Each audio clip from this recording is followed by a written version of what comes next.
வணக்கம். நம்முடைய சேனலில் தொடர்ந்து ஆதரவு அளித்து வரும் கோகுல்குமார் அவர்களுக்காக இதோ ஒரு அழகான குட்டிக்கதை. மாற்றத்தின் விதை. ஒரு சிறிய ஊரில் கோகுல்குமார் என்ற இளைஞன் வாழ்ந்து வந்தான். அவன் எப்போதுமே மற்றவர்கள் தன்னை விட வசதியாக இருப்பதையும் தன்னிடமில்லாத வசதிகளையும் எண்ணி வருத்தப்பட்டுக் கொண்டே இருப்பான். என்னிடம் பெரிய சைக்கிள் இல்லை, நல்ல உடைகள் இல்லை என்று எப்போதும் புகார் கூறுவான். ஒருநாள் கோகுல்குமார் சாலையோரம் நடந்து சென்றபோது ஒரு முதியவர் சக்கர நாற்காலியில் அமர்ந்து கொண்டு மிகவும் மகிழ்ச்சியாக பாடிக்கொண்டே செடிகளுக்கு தண்ணீர் ஊற்றுவதை பார்த்தான்.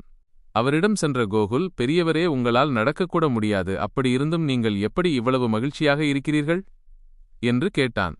அதற்கு அந்த முதியவர் சிரித்துக்கொண்டே சொன்னார், தம்பி, என்னிடம் கால்கள் இல்லை என்று நான் கவலைப்பட்டால் என்னிடம் இருக்கும் இந்த அழகான கைகளால் என்னால் இந்த செடிகளுக்கு தண்ணீர் ஊற்ற முடியாது. நம்மிடம் இல்லாததை நினைத்து அழுவதை விட இருப்பதைக் கொண்டு இந்த உலகிற்கு என்ன செய்ய முடியும் என்று யோசித்தால் மகிழ்ச்சி தானாக வரும். கோகுல்குமாருக்கு அன்று ஒரு பெரிய உண்மை புரிந்தது. அன்று முதல் அவன் புகாரளிப்பதை நிறுத்திவிட்டு தன்னிடம் உள்ள திறமைகளைக் கொண்டு மற்றவர்களுக்கு உதவத் தொடங்கினான்.